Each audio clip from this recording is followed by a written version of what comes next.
Hello बच्चों, कैसे हैं आप। आज हम बहुत ही इम्पोर्टेंट क्वेश्चन करने जा रहे हैं जो प्रीवियस बोर्ड एग्जाम में कई बार पूछा गया है। देखेंगे, if under root 1 - x² plus under root 1 - y² equal to A bracket में x - y टू प्रूव करना है dy/dx अंडर रूट 1 - का y² अपॉन अंडर रूट 1 - का x²। सही है।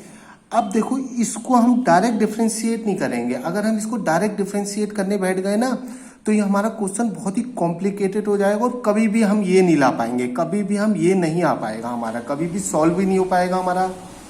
समझ में आ रहा है ना। तो इस क्वेश्चन को सॉल्व करने की ट्रिक है, डायरेक्ट इसको डिफरेंशिएशन मत करना इसका। सही, इस क्वेश्चन को सॉल्व करने की ट्रिक है, हम इसमें x equal to sine A put करेंगे। पहले इस क्वेश्चन को थोड़ा सॉल्व करेंगे, उसके बाद इसको डिफरेंशिएट करेंगे। सही है। क्या है इस क्वेश्चन की trick, x equal to sine A put करेंगे, y equal to sine B put करेंगे इसमें। समझ गए ना। चलो हम पुट करने जा रहे हैं। देखेंगे 1 - का x की जगह साइन स्क्वायर ए पुट कर दिया हमने, प्लस y की जगह हमने पुट कर दिया 1 - का sine square B equal to a, यहां भी पुट करेंगे साइन ए माइनस का साइन बी। समझ गए, इतना आपकी समझ में आ गया होगा। देखो 1 - का साइन स्क्वायर ए क्या होता है, कॉस स्क्वायर ए हो जाएगा। सही है, आपको पता ही है फार्मूला, 10th क्लास में आपने पढ़ा था।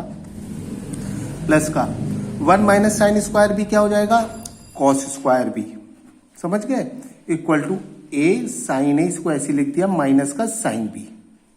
समझ में आ रहा होगा आपके।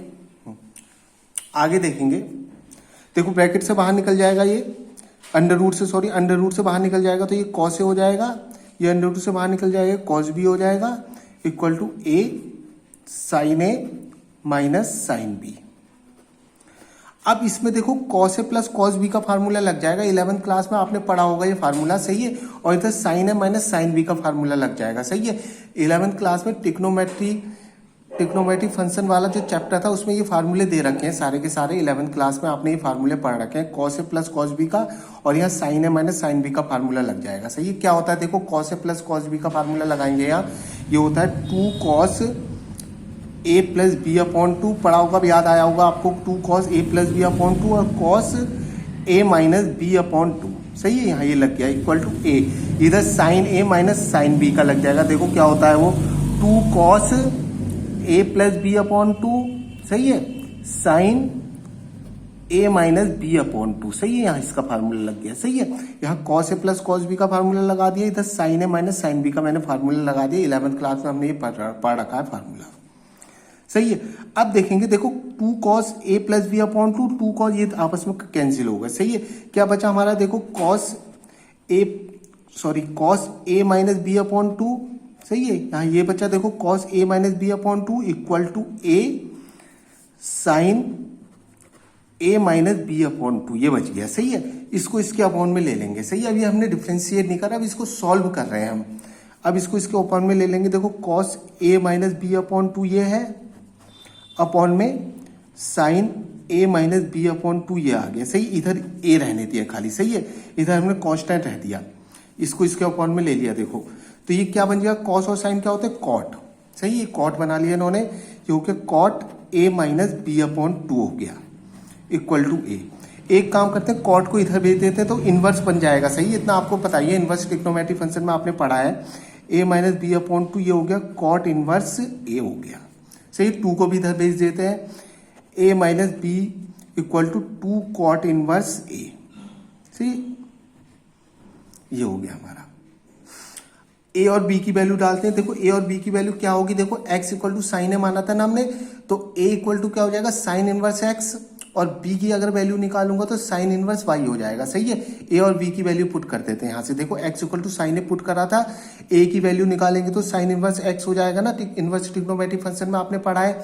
अगर b की वैल्यू निकालूंगा तो साइन इनवर्स y हो जाएगा। तो यहाँ लिख रहा हूं मैं, a इक्वल टू हो जाएगा हमारा साइन इनवर्स x और b की वैल्यू साइन इनवर्स y। समझ गए, ये 2 कॉट इनवर्स ए। अब डिफरेंशिएट कर देते हैं इसे। सही है, अब डिफरेंशिएट करने जा रहे हैं हम इसे, differentiation with respect to x. देखेंगे साइन इनवर्स एक्स का डिफरेंशिएशन होता है 1 अपॉन अंडर रूट 1 माइनस का x²। सही है, इसका डिफ्रेंसिएशन होगा 1/√1 माइनस का वाई स्क्वायर। सही, इसका हो गया ये, इसका हो गया वाई का दोबारा होगा देखो चैन रूल से, तो क्या हो जाएगा dy/dx। सही है, इधर से सब चीज कांस्टेंट है, देखो 2 cot इनवर्स a है ये पूरा कांस्टेंट है, तो क्या हो जाएगा 0। समझ गए। अब देखते हैं आगे की कहानी देखते हैं। देखो क्या आ गया मेरा, एक बार और लिख देता हूं मैं पीछे ताकि आपकी समझ में आ जाए। ये आ गया था देखो 1/√1 माइनस का एक्स स्क्वायर माइनस 1/√1 माइनस का y square dy/dx equal to 0। Differentiation करने में ये आया था, पिछले पेज में मैंने ये लिख रखा था। अब यहां से dy/dx निकाल देते हैं। सही है, देखो dy/dx अगर इसको इधर भेज देते हैं, यह है माइनस का √1 माइनस का y square dy/dx equal to, ये इधर आ जाके माइनस का हो जाएगा। समझ गए, ये माइनस से माइनस कैंसिल, तो dy/dx क्या आ जाएगा हमारा, ये ऊपर चला जाएगा। सही है, यहाँ क्रॉस मल्टीप्लाई हो जाएगी इसकी, तो ये आ गया हमारा √1 माइनस का वाई स्क्वायर और ये आ गया √1 माइनस का एक्स स्क्वायर। यही लाना था हमने। समझ गए, इसकी क्रॉस मल्टीप्लाई कर दी, देखो ये ऊपर चला गया यहाँ, ये यहाँ इसकी मल्टीप्लाई हो गई, तो dy/dx हमारा ये आ गया और यही प्रूव करके लाना था। सही है, ये ट्रिक आपको ध्यान में रखनी पड़ेगी, तभी ये क्वेश्चन सॉल्व हो पाएगा। Thank you.